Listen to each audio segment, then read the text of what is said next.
Já, komið öll blessuð og sæl, verið hjartalega velkomin í Gjallarhorni góða, þar sem við tökum púlsinn á málefnum líðandi stunda með léttu yfirbræði.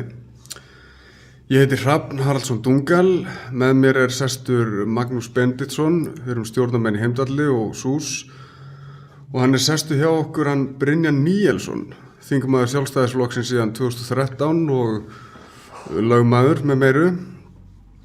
Komdu sæll og ertu hjartalega velkomin til okkar, Brynjar minn. Já, sæll og takk fyrir að bjóða mér. Já, bara velkomin. Bara okkar er heiðurinn. Það er ekki búið mikið núna á þessum tíð. Á þessum síðustu og vestu. Og nú má ekki segja það framar. Já, ég meina hvernig á maður að byrja? Hvað segirðu, Brynjar? Hvernig er lífið á þessum undarlegu tímum? Það er mjög sérstakt á þessum tímum. Þetta er svo skrítið. Maður bara hefur aldrei lent í því að heiminum er lokað. Já. Allt í raun bara er allir inni og við lokum öllu og það verður ekkert flogið og það verður ekki gert neitt. Hvernig er þið grunað bara þegar það kemur einhver veira upp í Kína sko og svo allt í einu erum við bara hér og... Já, ég held að við höfum fipað svolítið við þetta og ekki vita okkar rjúkandi ráð. Þetta vita menn ekki alveg nákvæmlega hvernig það bregðast við og deildar meiningar milli sérfræðinga og hvað það að gera en einhvern veginn verður við samt að reyna að hefta útbreiðslu þannig að heilbrigðiskerfið þó ráði við þetta en svo er spurning hvort við séum búin að gera mikið. Það er nú kannski einmitt það sem er helst deilt sko, er verið að ganga og langt, erum við ekki kannski ennþá búin að sjá raunverulega tjónið, atvinnuleysið og bara minnkun, kólnandi hagkerfi allan heim? Það er ekki bara kólnandi, það er bara frosið. Og ég meni ég hugsa bara fólki í fátækulöndum Asíu og Bangladesh sem bara lifir á því að framleiða fyrir okkur hinn. Ríkurlöndin, skóf og föt og svo framvegis. Það er bara engar tekjur, það er ekkert velferðarkerfi, það er ekki sem grípur fólk. Og tala nú ekki sko kannski Afríkuríkjum og þessum Asíuríkjum, þar sem menn kannski, þar sem er mun þéttbýlla sko, ég meina húsin eru þrengri og... Já, en ég er bara að tala afleiðingar sko, efnahagslegar afleiðingarnar, gæti orðið miklu meiri, heldur hinnar sko afleiðingar af veirunni sem slíkri á mannfólkið. En eins og núna, nú er náttúrulega ríkiskassin í svona 300 milljarða halla. Hvernig mun það hafa áhrif á næstu ár? Munu skatta koma til að hækka eða eitthvað álíka? Ekki alltaf að koma atvinnulífi í gang, það hækkar ekki skatta. Nei, ég menna við tökum þetta eitthvað að láni. Já. En svo þarf það er verst við lán, það þarf að greiða það niður, að greiða það tilbaka. Og við verðum að taka til í öllu rekstri, bæði einkarekstri og opinrekstri, nýta peningana betur. Maður spyr sig að vel sko, núna hefur á síðustu árum almennt verið sko ríkiskassanum verið skilað hallalausum. Maður þorir ekki að hugsa þá hugsa til enda bara hvernig hefði verið ef að svo hefði ekki verið sko. Og svo kemur allur þessi pakki. Já, ég meina það varð ágreiningur á þinginu alveg frá því ég byrjaði þegar þetta fór að svona 2014-15 þegar fór að ganga betur og semja við slitabúin og heyrði það þeim nokkur 100 milljarða og banka og svona að þá var mikil ágreiningu það hvað þetta greiða mikið niður á lánum og við tókum ákvörðun að greiða niður sérlendu lán, taka við eiginlega bara út sem ég held ég að verið mjög mikið happa skref svona þegar svona veira kemur svo núna. Þannig við erum auðvitað miklu betur stakk búin til að glíma auðvitað mörg önnur ríki og svo eru við með innviði sem eru bara glettilega góðið þáttur allt eins og heilbrigðiskerfi. Sama hvað margir segja. Ég meina það er alltaf þannig að þessi menn sko segja þetta sé einhvern ólíkt kerfi alltaf að tala um sig eitthvað betra annars staðar og betra, allt miklu betra sem er auðvitað bara tómþvæla. Þetta er auðvitað bara, við erum að heimsmælikvarða í þessu en menn segja alltaf að þetta er alveg ónýtt og taka allt einhver einstök dæmi og eitthvað svona sem alltaf að gera og merkja það stað. En þegar menn er að meta hvað heilbrigðiskerfi er gott þá auðvitað bara sér það bara á lífslíkum þjóðarinnar. Það er bara besti mælikvarðinn sko. Það er allir það er allir sammála um það kannski að þetta margumtala þríeki hefur staðið sér vel, gott og vel, en nú kannski þurfum við að tala aðeins fílinn í herbygginu, en það er þessi margumtala hlutabótaleið. Nú kannski síðastlega daga hafa verið að koma fréttir þar sem eru að koma fréttir af ýmsum fyrirtækjum sem hafa, einhverjum myndu segja misnota úrræðið. Það er kannski bara best að spyrja beint, var þetta ekki sæmilega fyrirsjáanlegt? Ég skrifaði nú lítil pistil og litla grein, ekki litla grein, heila grein í Vísindablaðið upphafið þessa faraldurs. Það sé bara bent á það að nú þyrfti að ríkisvaldið að grípa inn í og reyna að hjálpa fyrirtækjunum yfir þennan hjalla, þetta stopp sem við vonum í stuð. En þá væri mikilvægt að þeir væru ekki að nýta þá aðstoð sem byðist sem ekki þyrftu þess. En það er auðvitað erfitt við það að eiga,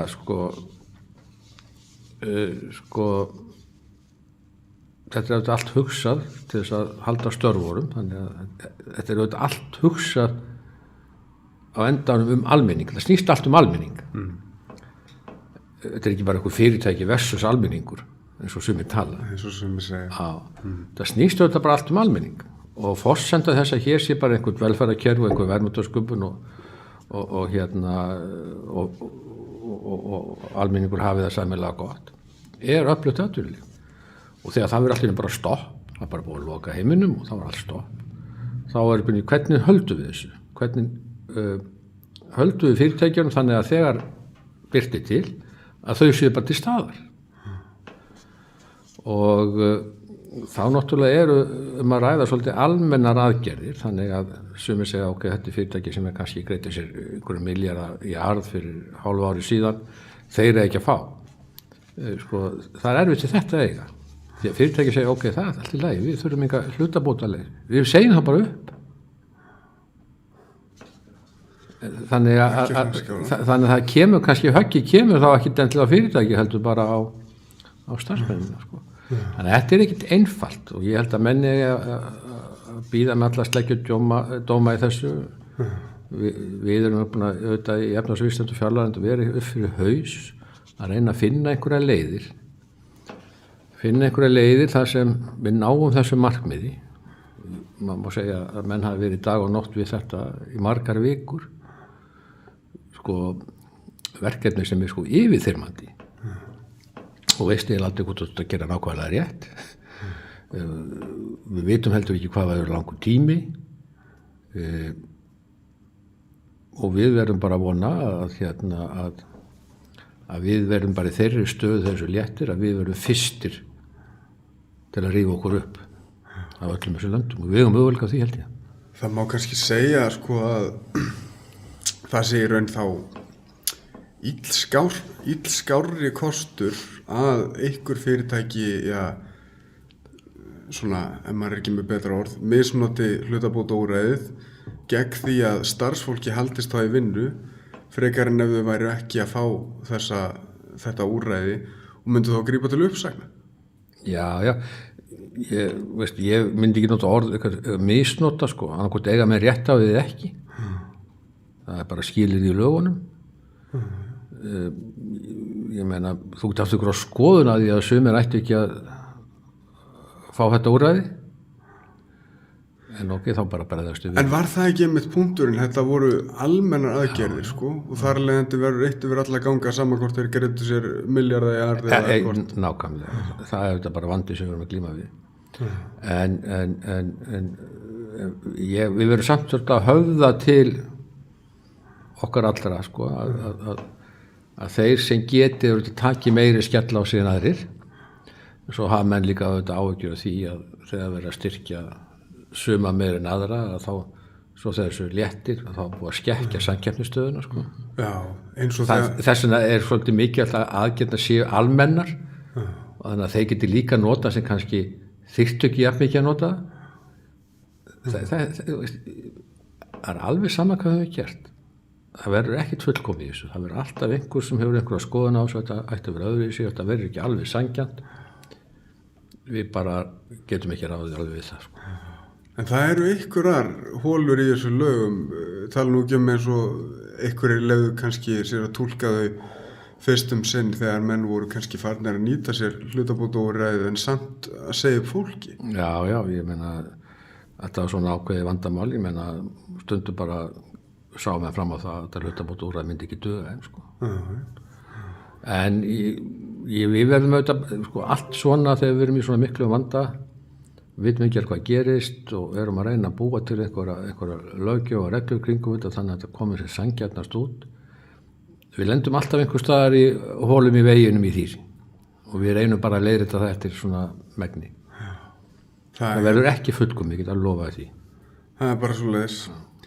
Já, en það er nú margt einmitt sem er nú rætt annað í þinginu og hefur verið gert síðustu daga. Það voru nú einhverja tillögur eða ekki hvað að fjölga bara opinberum störfum eða margfalda listamannlaun. Já, sko, þarna sko... Þetta er mikið þrætu epli. Nei, sko, menn verður alltaf, svo gerist alltaf þegar eitthvað svona sérstakar aðstæður verið í samfélaginu. Þá fer auðvitað pólitíkin og flokkarnir í þann farveg að nýta ástandi til þess að koma sínum sjónarmiðum og sínum áherslum í gegn. Ég hef sagt, veitu, í þessu ástandi sem við reiknum með þessi tíðanpundir eigum við ekki að vera í því. Við höfum bara að hugsa það að fyrirtækin geti staðið af sér þennan tíma og við getum haldið áfram. Það felst ekki í því að fara að fjölga opinberum starfsmönnum allt í einu núna í ástand sem við reiknum með að sé bara skammvinnt. Það er ekki og búa til eitthvað fjölga 100 listamönnum og launaskrá ríkisins. Við vitum ekki hvort að þeir 100 sem þar verða valdir inn hafi yfir höfuð lent í einhverju tekjutapi. Við höfum ekki hugmynd það. Þarna er bara að vera að koma einhverjum pólitískum áherslum. Sama gerðist þegar Vinstri-stjórnin kom hérna 2009. Það var náttúrulega að byrja á að skerða almannatryggingar. Það var ekki til fyrir þeim, það var ekkert óhelt við það. Skjaldborgin. Já, það var ekki til fyrir því og gott og vel. Ég ger engan sem það að þeir hafi skert almannatryggingabæturnar en á sama tíma og við gera það, það fyrsta sem þið gera þegar komst til valda var að tvöfalda fjárhæðina sem fyrir listamannulegum. Ok, hún kannski réði ekki úrslitum en þetta er svo symbolíst, sko. Það töldum menn það mikilvægast.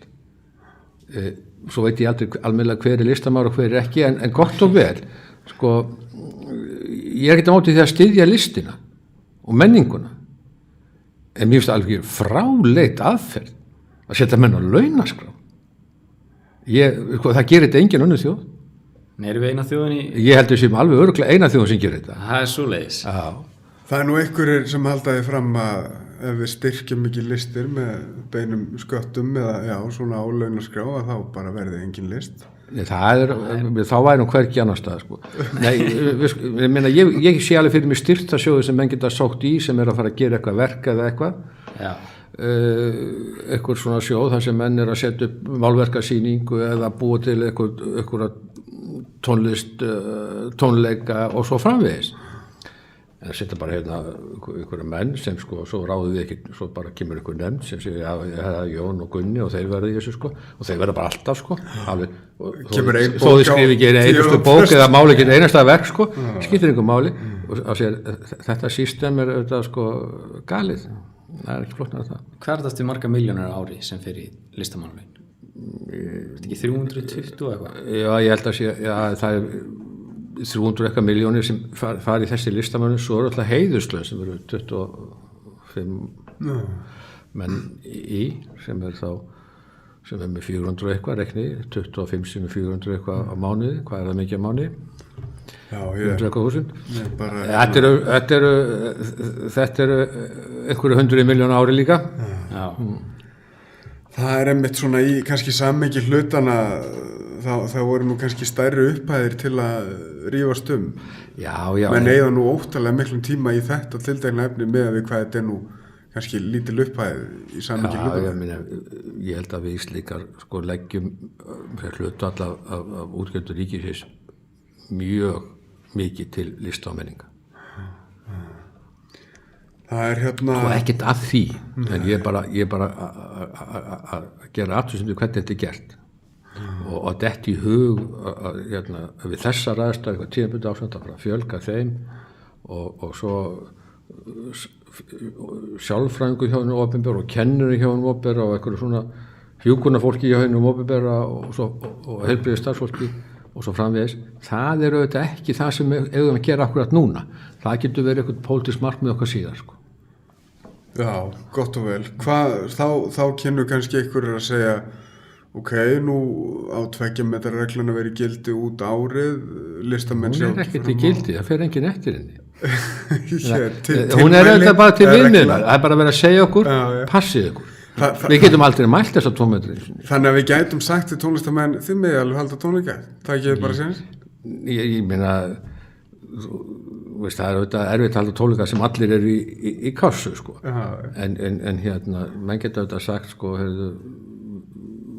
svona það er hægt að halda einhvers konar tónleika þess að menn bara sitja við borð eins og við sitjum við borð. 2 metra reglan er ekkert þetta er svona meira viðmiðun. Farðu bara í bónus eða hagkaup eitthvað, það er ekki 2 metra. Þetta hefur nú aldrei verið meira en mestarlega 1 metris regla svona de facto. Já. Það er bara verið að segja okkur, passið okkur, verið ekki ofan í hvert öðru og mér finnst það bara ágætis regla. En já, við erum ekki alveg búin að tala kannski ríkisútgjöldin, svo er það menn eru þetta hægt aldrei að tala ríkisútvarpið. Nú er menn þetta hvort það var ég vel í þessari viku að menn voru eitthvað að tjá sig jável það, eitthvað í fréttum menn eru sérst að tala að þetta OHF fyrirkomulag og allt þetta var náttúrulega gert í tíð Sjálfstæðisflokksins og sumir haldaði jável fram að þetta hafi orðið svona mikið svona óaðskiljanlegu hluti af ríkinu á vakt Sjálfstæðisflokksins. Hvað er þetta að segja þetta? Þarf ekki bara að fara að mynda einhver alvöru samstöðu þetta? Annarkvort er þetta og eins með auglýsingamarkaðinn? Nei, ég meina, ef þið ætla að hafa útvarp sem fullkomlega eigu ríkisins sem er í einhverju samkeppni við aðra fjölmiðla, þá er ekkert óvælt að hafa sem hlutafélag. En sko menni, eða bara segja, býtu, af hverju er ríkið í þessu rekstri? Og menn, þá segja menn, já, býtu, það er svona allstaðar í Evrópu. Er það? Já, það er einhvern svona ríkismiðl, sko, er kannski ekki svona yfirgnæfandi, það er auðvitað á Norðurlöndunum og Bretlandi og kannski Þýskalandi og Frakklandi en ég veit ekki hversu sko mögulendi þá í öðru löndum, ég veit það bara ekki. Það er eins og einhverjir telji sko að eini svona fjölmiðlinn sem að verður aldrei háður einhverjum eða spiltur eða hvað maður segir að það verði að ríkið tryggi það að svo sé ekki sko. Það byrju rúferðu ekkert öðru sem aðri fjölmiðlar. Bara einhverju starfsmennar við stjórnum þessum ekki eins og stjórnmálamennir bara einhvern fólk ágætis fólkur sko. Skipað er kannski pólitískt? Nei, ég held að enginn sé að skipta þessu sko, en maður kannski útvarpsstjóranum, ég veit það ekki ég meina, þetta er bara á sjálfstýringu þetta batteri og eini munur á því öðru fjölmiðla það bara tekur 5 milljarða á ríkissjóði og fær það á hverju ári það er ekkert öðruvísi miðill og fær samt auglýsingatekjur líka og svo fara auglýsingatekjur að auki og svo skilja menn ekkert í því enga fjölmiðlar, þeir eru allir að drepast úr hór og að hissa sko þetta er eitthvað svo galið að maður skilur þetta ekki og svo er það nú önnur og svo bara fara ríkisjóða þá já, ég sé það svo fara að koma þeim og spenna líka það er nú ennþá verið að tala það í þinginu já, ég bara skil ekkert svona fyrir mér er þetta alveg óskiljanlegt. Það er stundu talað að sko sé ríkistyrkjum komið á að þá er nú alveg gífulega eftir að taka það af. Alveg vollaug sko þá. Maður getur gleymt því. Já, ég meina, ég get alveg sagt þér það, ef við fyrir að greiða hérna einhverja 400 milljónir pluss á hverju ári til einkamiðla, þá það komið til að vera. Og ég hef sagt, ok, sko, fyrsta lagi er mjög vont bara yfir höfuð að einkamiðla sem eiga nú að veita okkur aðhald séu bara háðir einhverju duttlungum menntamálar og hver fara út úr það, það er nú gert ráð fyrir því að hann stjórni því svolítið sko og hvaða kríteríu nota til þess að styrkja að það sé þá líklegt til þess að veita einhverju aðhald stjórnvöldum sko, hugmyndafræðin bakveit er auðvitað galin en ég skil alveg að menn vilja einhver leiti styrkja einkamiðla og ég segi það bara, búið til þá frekar bara einhvern alveg umhverfi, skattalækkun, tryggingagjaldið eitthvað niður en ekki að fara að láta það vera hátt utlungum menntamennar að vera svona hvaða miðla að fá eitthvað og hvaða miðla alltaf hún að einblína á sig að styðja. Þetta er einhvern veginn, stundum skil ég ekki stjórnmál og veit ekki hvert fólk er að fara og þegar maður er að ræða þetta ríkisútvarp, einhvern veginn það bara já, ég veit að það verður að vera sko, þetta er mér á trúarbröð hjá mörgum sko. Það verður bara að vera. Og þetta er bara eins og konungsfjölskyldan í Bretlandi, hún verður bara alltaf að vera sko, en það myndi engum dett í hug, einhver lýðræðisríki í dag, allt í að fara að búa til einhverja konungsfjölskyldu og hér eftir verður bara alltaf þjóðhöfðingjum þeirri fjölskyldum, þetta er einhvern detta í hug. En af því að hefur alltaf verið bara þá. Bara af því að hefur alltaf verið og þá bara verður að vera áfram og svo er alltaf fólk að tala sko í öllum öðrum atvinningar, já sko samkeppnisreglur og samkeppnisreglur, allt verður svo mikilvægt sko. En svo þegar kemur einhver ríkisrekstur í fjölmiðlum, það er bara alveg heila sko. Hver skilur þetta? En það er góða punktur með sko einkafjölmiðlar eiga náttúrulega undir gífurlegt högg að sækja, ekki kannski bara á Íslandi, þetta bara allstaðar og tala nú ekki tilkomi internetsins og þegar risar eins og Google og Facebook merksjúa allar auglýsingatekjurnar, þyrfti ekki bara að koma upp einhverju svona lagaumhverfi sem að skattleggur svona tekjur sem hverfu landi? Ég bara hefur sagt, ef við ætlum að bjarga einhverjum einkamiðlum, þá þurfum að breyta lagaumhverfinu. Við verðum líka að leyfa með að auglýsa eins og þessum stóra miðlum. Við mögum ekki auglýsa áfengi og tóbak og eitthvað svona sko, svo bara auglýsa allir þessi stóri miðlar og þeir geta farið hérna á þess að þurfa að greiða nokkur gjöld og svo erum við með náttúrulega hana fíl sko, sem sko getur allt. Svo er með voða, ég er bara alveg svakalegt með einkamiðlana sko, það bara gengur ekkert. Sko, þetta er svo vikið. Þetta bara blasir við. Ég tala við ljósastöra þegar tala við fólk þetta sko. Svo er það talandum með mitt bann við auglýsingum og nú var ekki bara í dag gífulega umdeilt nú þjóðleikhúsið sem á nú kannski að standa vörð listræna tjáningu myndi maður halda, þeir gerust nú segir ritskoðun, ég keyrði fram hjá þessu bara í morgun og plakati fyrir Bubba leikriti og búið að taka sígarettuna út. Ég vona að ég sé ekki sekur að auglýsa sígarettur með að segja þetta nú. Hvað, erum við kannski komin eitthvað á landi í þessum efnum núna? Löngu síðan, strákar. Það hefur ekki verið að fylgjast með. Menn með ekki svona ranga skoðanir sko. Það voru bara reknir úr störfum. Og maður einhvern veginn sko, við sofum alltaf að verðinu sko.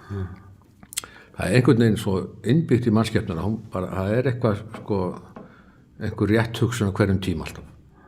Og þá er bara alltaf gripið til ykkur úr að þess að tryggja það sko. Og þá bönnum við þetta, bönnum hitt og refsum við þetta og refsum hitt. En samt erum við alltaf að tala tjáningafrelsi svo mikið væði þess sko. Nei, en það er samt það, sígarettur eru skaðlegar. Allt í henni bara skiptir þetta tjáningafrelsi ekkert máli sko. Af því að við erum svona, já, þetta er ekki æskilegt. Við erum alltaf að ákveða eitthvað sem ekki æskilegt. Frjálsa samfélag er alltaf undir högg að sækja. Það er alltaf verið að veita staði, það er alltaf verið að reyna að vilja það niður. Þetta er eilíf barátta. En við erum ekki að standa okkur neitt viljinn, ekki við sjálfstæðismenn sko. Finnst þér tjáningarfrelsi segja meira undir högg að sækja núna heldur en það hefur verið áður? Svona þínu tíma þegar þú varst ungur. Já, ég meina þegar ég var ungur maður og ég tala ekki því að barn sko bara kringu 1970 upp úr því. Þetta var allt miklu frjálslega. Tjáningarfrelsi var miklu meira. Menn máttu segja hluti, það er bara alveg bara. Menn þurfti ekki að óttast. Þessi maður getur nú ekki unni, hann getur ekki kent í háskóla þessi maður, nei þessi maður getur ekki unni hér. við erum komin algjörlega út í móa og það sem verra að fólki finnst alveg í lagi sko. Það bara réttlætir þetta endalaust nema þegar það kemur tjáningarfrelsi þess sjálfs. Það snýst alltaf eigin afturenda hjá öllum í raun og veru sko. Það já, mér það bara jável fyrir dómstólum og hvað sé bara samfélagslega útskúun viðurkennd á kostnað tjáningarfrelsis. Úsalega sko. Ég meina mennu þetta vera sko, veist, ef þú ert þessu fáiði þá bara, veist, kemur þér alltaf illa, skilur. En ég fær ekki að reka fólk fyrir einhverja skoðanir sem ég finnst fáránlega eða segir eitthvað sem ég finnst óviðkvæmilegt. Veist, ekki nema að væri bara að skaða mitt fyrirtæki ef það væri einkafyrirtæki en sko við erum bara orðin svo geggjuð, við erum fyrir að ganga svo langt í þessu að ég hef sko verulegar áhyggjur og að menn fá ekki einu sinni að sko biðjast velvirðingar og taka aftur og segja að þetta var nú ekki meint svona eða engin áminning, menn bara reknir og fólk alveg réttlætti það hægri vinstri og sérstaklega fólki sem alltaf tala tjáningarfrelsi sko. Þetta talað þetta að bara sko svona fasismi okkar tíma gæti orðið þessi svona andfasismi bara, þú heldur að þú sért að berjast fyrir öllu því rétta að þú kannski missir sjónar þú til þess að laga til þarfst að vera fasisti sko. Sko við erum auðvitað svolítið fasísk mannskepnin svolítið fasísk í eðli sínu sko. Það fullt af fólki sem bara að glíma bara við vanlíðan af því hlutir ekki eins og það vill hafa það bara það eitthvað svo ríkt í okkur mörgum ef viðkomandi ekki með einhverju réttar skoðanir hann ekki svona og hann gerir ekki svona þá bara truflar það og við ráðum illa við það og við þurfum þá að bregðast við því að þetta alveg ómögulegt að hafa það svona. Það einhvers konar stjórn svona það stjórnsemi, hún okkur svolítið í blóðborin og sumir eru illa verðhaldnir henni heldur en aðrir og við getum bara ekki sett okkur við þetta. Það einmitt málið, ég meina við erum skortur og umburðarlyndi. Það nú einmitt sagt kannski að vondar skoðanir ættu kannski að heyrast sem víðast svo að það sé hægt að hrekja þær sem víðasta samanskapi. Jó, og svo það kannski ekki allt eins sko, vonda eins og menn ætla sko. Það er relatíft og svo eins og bentir á sko, sá sem eins og vitlýsingur, hann endar alltaf á vegg sko. Hann lendur þetta í vegg skilur. Það þarf ekki að útskúa honum með því að taka fyrsta höggið. En það sem við erum að gera svolítið. Já, það má segja, menn þegar háskólaprófessorar reknir og við viljum heldur ekki leyfa mönnum sem hefur orðið á í lífinu einhvers konar uppreist möguleika aftur þá útskúfa endalaust sko. Og þannig finnst allt í lagi. Já, tala nú ekki það fólk sem alltaf tala réttlæti og sanngirni sko. Já, þegar menn tala útbreista æru bara í sömum á það bara ekki það hleypti nú illu blóði heldur betur og ég segi alltaf þetta fólk sko, sko það var bara ekki upp úr þurri út í bláin að ég svo talaði sko tvennt sko sem skipti mestu máli sko það var auðvitað kærleikurinn og fyrirgefningin sko og hann auðvitað hefur svona látt að segja á því að það eina leiðin sem halda saman alveg samfélagi að þetta sé mikilvægt en það rosalega erfitt fyrir mannskepnuna, fyrirgefningin og bara mörgum mjög þung og kannski bara núna sem aldrei fyrr á þessum tímum þeim tími þar sem við erum svo mentu og við erum svo gáðið að við höldum það sko og interneti kannski opinbera það svolítið já, sér það og svo höldum allir í fortíð að vera svo vitlausir og við bara svo sákala mentu og gáðið og ég eitthvað sem að sé rétt sko ef við heldur sem ekki gáðið heldur en vorum áður það því miður já, það má nú segja aðeins varðandi það vita náttúrulega allir að þú ert þingmaður en ég vona að sé ekki allir búin að glemma því að þú varst náttúrulega í fremstu víglinu í lögmennskunni árum áður. Já, það alltaf síðan sko. Hvernig í veröldinni datt þér í huga að yfirgefa þann vettvang fyrir þingmennskuna? Já, ég var spurður á því hvort ég væri geðveikur það var fyrsta spurningi ég fekk heimi á mér Nei, sko þau búin að vera sko einhverja 10 ára í slíku starfi sem ég held að sé erfiðasta starf sem til að vera lögmaður og svona búinn að flytja og vera öllum svona, veist, í stórum málum og þú varst búinn með stór Svona orðin samfélagslega þekktur lögmaður, Jó. frægar skjólstæðinga Já, það gerist nú svona seinni hlutana lögmaðsferlinum sko. Þessi sakamál og stóru svona ég var auðvitað búinn að flytja eitthvað 400 máli í Hæstarétti, þú búinn að flytja mörg mál, þú búinn að svona, kannski ekki mikið nýtt sko í loki, þó að sé auðvitað alltaf svolítið eitthvað svona nýjir ángar svona málum og ég hugsaði með mér sko að nú var sko spurning hvort að maður að breyta vettvang eða bara enda sem gamall lögmaður og gera lítið annað í lokinn til að skipta dánarbúðum félagana sko. Veist, þetta er sko Það er nóg upp úr því að hafa allavega verið Já, þegar ég var orðin 53 ára og búin að koma þið fyrir og orðin þannig sé skuldlaus og allt í lagi bara lækki í tekjum, það var bara ekkert að því Og hafa jável eitthvað vonandi til málunum leggja? Já, ég var aðeins byrjað að taka þátt í þjóðmálaumræðunni með ég var lögmaður og og það var sagt við mig hvað bara röfla einhverjum pislum, okkur bara fer ekki fram ég átti ekki svar við því, annað heldur bara að fara í fram Þú veist bara stíga skrefið Það er já, þetta er náttúrulega kannski helsta frétt úr lögmannastéttinni nú er lögmannafélagið fekk mikinn skell núna daginn í máli sínu við málaferli við Jón Steinar Gunnlaugsson hvað er í gangi í þessum félag? Þú varst nú formaður lögmannafélagsins Já, ég var það frá 2010 Þetta var, nú er ekki alveg nú vel að mér í þessu, þetta var varandi áminningu sem hún var veitt er eitthvað að segja þetta, svo sem eru menn bara í villu Já, sko, ég vil ekki vera að tjá mig opinberlega þetta sem gamall formaður félagsins og Það er greinlegt að það er eitthvað ósætti þarna allavega Já, ég meina Jón Steinar Gunnlaugsson er heiðursfélagi og þetta er mjög leiðilegt mál og ég held að það hefði verið sko ég hefði viljað sjá þetta mál leyst með allt öðrum hætti heldur en að fara í dómstólum ég meina fara með málið stjórn félagsins sjálf að fara með málið fyrir úrskurðarnefndina ég hefði einhvern veginn sé fyrir mér að menn leystu þetta mál öðruvísi þetta er bara leiðilegt þegar svona gerist og og hefur hver sín sjónarmið í þessu en þetta er allt saman félagar mínir og vinir á báðum endum þannig að ég ætla nú ekki að fara að gerast neitt dómar í þessu Við fáum ekki neitt djúsi upp úr þeir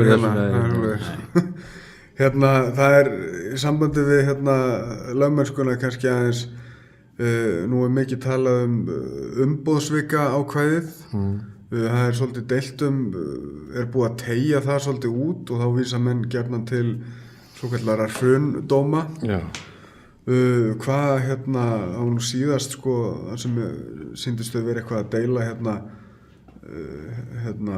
ég man nú ekki hvað var en hvað er að gerast þarna er það svona óljóst núna hvernig umboðsvika ákvæðið er túlkað allavega með við þessa hæstaréttardóma hvað er réttar óvissa á ferð þarna myndirðu segja það? Já, auðvitað, því að menn segja bara við metum þetta sko, ef þið hafið lesið grein og haft eftir lektor í refsirétti og fleirum að þetta sé svona skoða eitthvað heildstætt. Alltaf þegar menn segja það, þetta er svona hvert mál vera að skoða eitthvað heildstætt og þegar menn er að tala svolítið í refsimálum, þá eru menn að mínu vita hálum ís. Þegar ég segi alltaf þegar við erum að tala refsimál, þá bara þarf að vita hvað er sannað,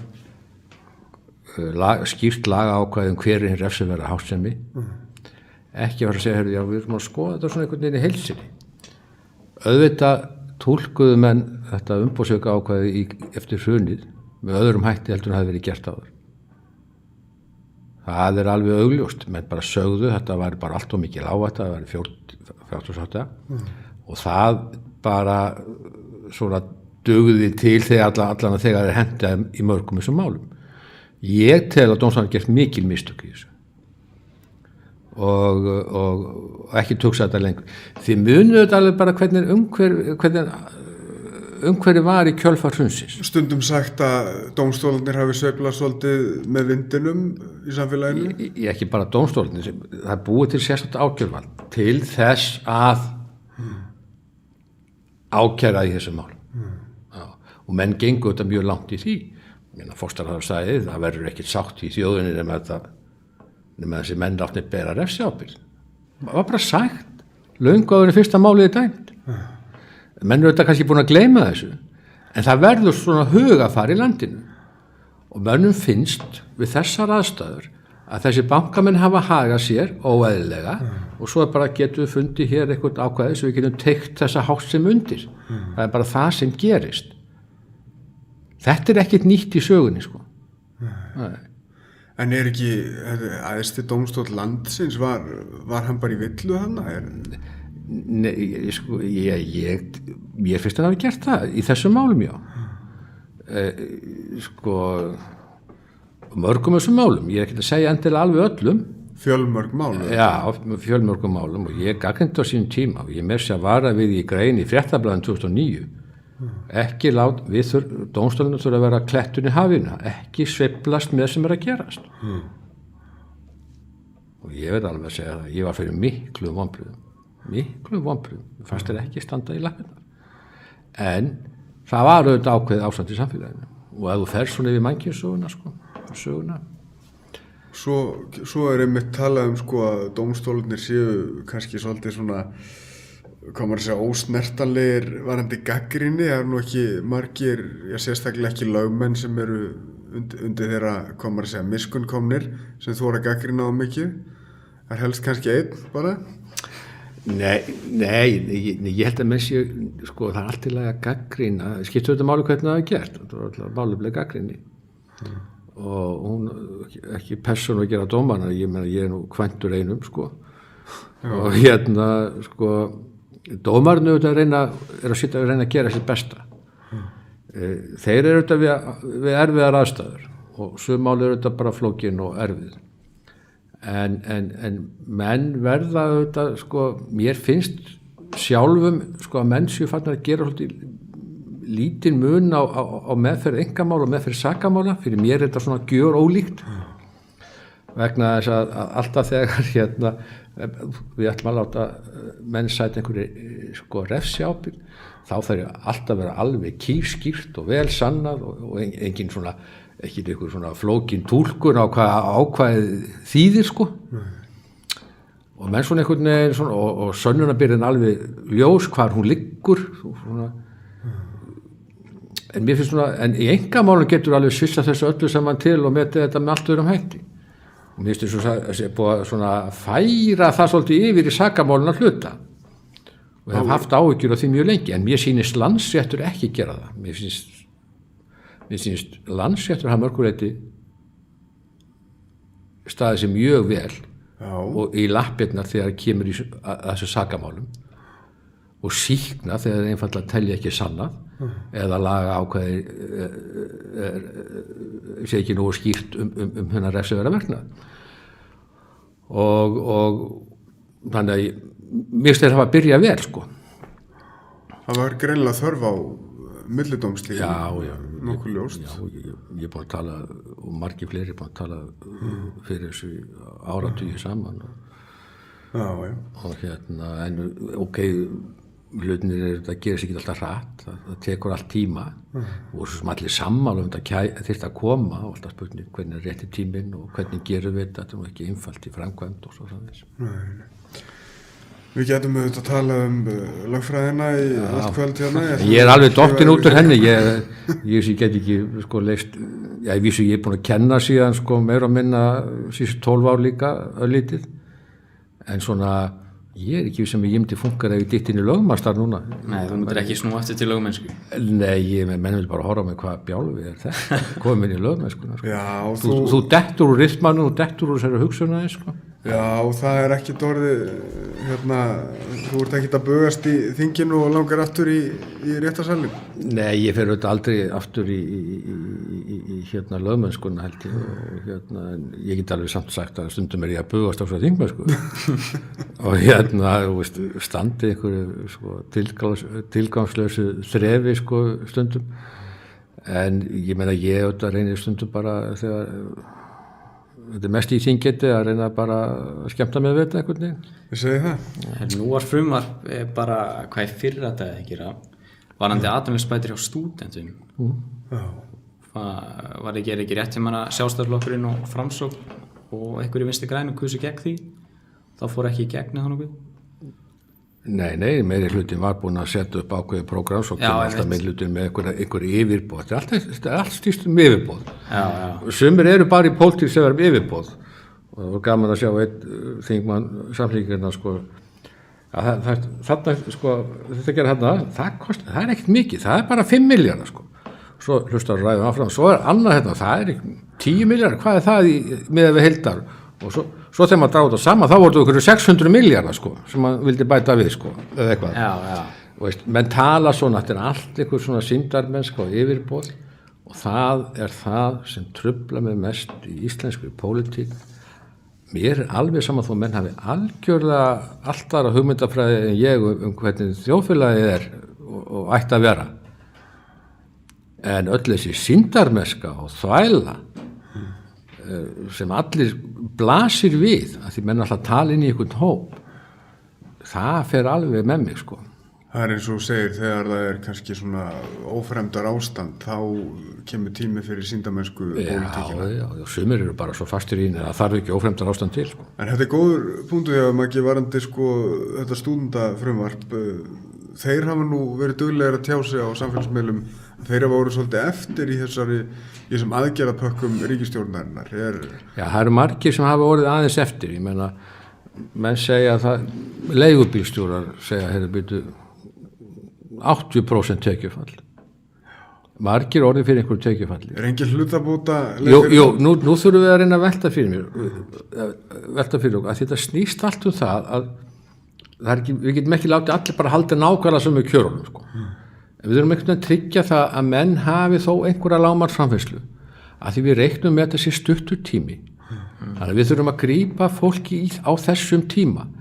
Fólk verður að vísa að gera ráð fyrir því að það hefði ekki haft nákvæmlega sem tekjurnar og fyrir. Það verður einhver skerðing og verður fullt af fólki fyrir skerðingu. Og þess vegna lagði ég til að við opinberu starfsmennirnir sem fá greitt launa frá skattgreiðendum að við myndum þá líka að taka á okkur spá 10% skerðingu með þetta árgangi yfir. Þá allir, nei, þá það bara að vera 63 þingmenn og ekki engir aðri sko. Við erum auðvitað svolítið í þessu saman og ég segi alltaf, ég aðeins til að taka mig bara eitthvað, ég segi bara núna, heyrðu, nú er bara ekki peningur til, það eru allir hérna í einkageiranum að skerðast misjafnlega mikið auðvitað, en margir og okkur getum við ekki aðeins skert okkur vegna þess að laun sko ríkisins eru sko mjög mikil á hverju mánuði sem ríki greiðir laun. En í staðinn ætlið að hækka þau núna? Nei, við frestuðum sko í fyrra og frestuðum svo líka sem við áttum að fá í júní en það var við áttum að fá eins og aðrir í janúar sko. Er ekki hægt að kalla þetta hvað sem er? Er þetta ekki bara, væri ekki bara hægt að sleppa þessu? Væri það ekki svolítið flott fordæmi? Segja bara við erum með hálaun fyrir, við þurfum ekki að fylgja einhverjum vísitöluþróunum. Nei, við höfum ekki fylgt þeim. Menn gleyma því sko. Við stoppuðum alveg sko. Allir hafa fylgt sko vísitölunum frá 2016 nema við. Við áttum að gera það, við frestuðum því. Svo var frestað aftur og svo þegar komið lífskjarasamningi þá endaðum við erum alltaf búin að fresta okkar hækkunum endalaust. Svo kemur ein hækkun núna því við frestuðum ekki í janúar hækkuninni sem átt að greiðast í janúar en greiddist ekki þá. Þess vegna verið að greiða hana núna 1. maí. Það var bara mistök. Og þá já, þið takið launahækkunum, þið eru einu að taka launahækkanir. Af því þetta er einhvern veginn galin umræða líka sko. Við erum einu sem ekki höfum fengið launahækkanir nema þess að stóru 2016 því við höfum ekki fengið neitt eftir hrun sko. Þurftuð einhverja launahækkanir? Nei, hver þarf þess? Þarf einhver hjúkrunarfræðingur launahækkanir sem með 1 milljón á mánuði? Ég er með miljón, já, Ég meina, hver eru meðalveg hjúkrunarfræðingar? skal ekki segja það. Ég meina, þarf læknirinn sem er með, ef þú fer í tekjublaði sem er með flestir frá 1,5 til 2. Hann krefst þess, hann fer í verkfall, ekki færi þig í verkfall. Nei, en við verðum að hafa einhverja reglu á því að við fylgjum einhverju. Við fylgjum einhverju vísitölu, við fylgjum einhverju launaþróun. Ok, við getum líka bara haft það þannig að þetta sé bara ekkert launað. Menn séu bara í starfi. Það er reynda frábær punktur hérna, ég verð að setja hérna sjáta á hann hérna Björn Jón Bragason, sagfræðing og lögfræðing, sem kom með tillöguna hérna hvort að þingmennskan ætti í raun að vera fullt starf og hún hafi í raun ekki verið það árum áður, er það ekki rétt með það? Jú, það passar. En við þurfum þá að breyta eins í okkar umhverfi, við ætlum ekki að hafa þetta fullt starf, sko. Einhverjir hafa til dæmis haldið því fram, sko, að þetta þingmannastarfi, þetta er þægilegt starf, þetta er þægilegt starf með þess að þú hafir ekki til málun að leggja, er það ekki rétt? Þetta er ekki þægilegt starf. Sko, það hefur kost á galla. Það eru miklir álagspunktar í því. Þú getur þetta verið kosin á þing og ákveða að gera ekki neitt. Getur það alveg, sko. Er ekki bara, þú ert kannski bara... Þú getur líka verið skipaður, sko, einhvern embætti sem er ekki hægt að reka þú og gerir ekki neitt. En það er þá hægt að reka á þessu jobbi. já, vonandi, á 4 ára fresti. Já, nei, ég menna, þeir sem farið þessar þjónustu, þeir eru raunverulega aldrei almennilega í fríi. Þú fær sendingu frá kjósendum hér á tölvupóst á hverjum einstu degi. Já, ég vona það. Ég vona það sem á að gera hjá okkur. Það er alveg nóg að gera, sko.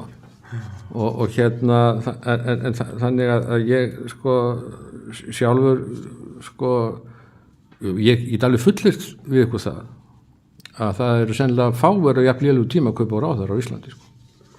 Gott og vel. Það er einhverjir, sko, hafa kannski haldið fram, að þú veist, sko, ef þetta er einmitt lífsviðværið þitt, þingmennskan, þá kannski passar þau svolítið meira að rugga ekki bátnum og passa að þú komist inn á næsta kjörtímabili versus, sko, kannski í gamla daga þegar þú varst kannski bara forstjóri eða bara sjómaður eitthvað staðar og varst bara með þína samfæringu og komst bara og þingi hlutastarf og þá að sjálfsögðu segir bara þína meiningu umbúða laust, sko.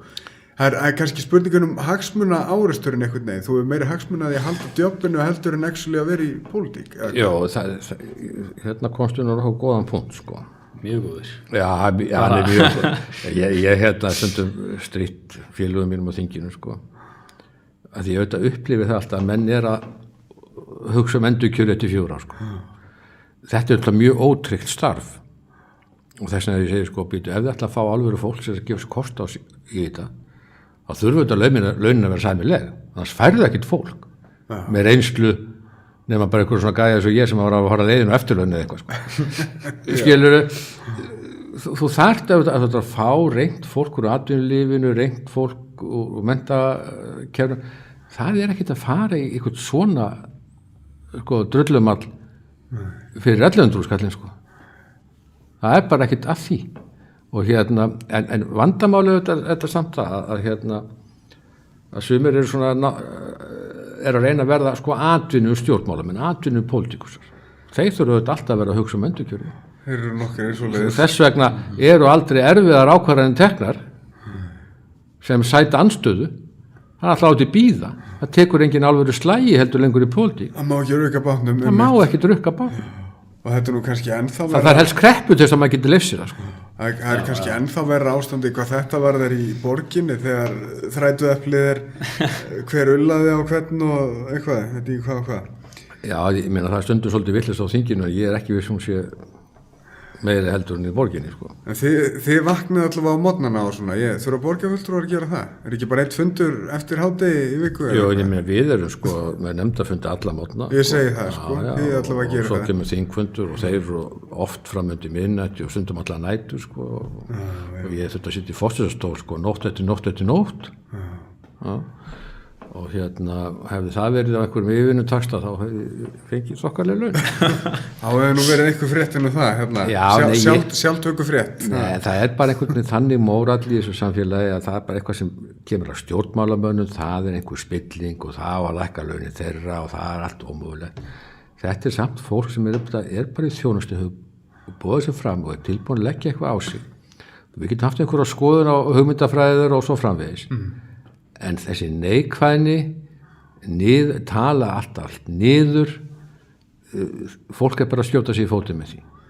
Ræðir enginn af því. Ég held að þetta bara séu flott loka orð. Já, bara geti ekki meira saman. Ég var rétt að hitna núna. Ég segja það, árið sko. Þeir eru verið flottir. Takk kærlega fyrir komuna, Brynjar. Bara takk hérlega. Það var ekkert.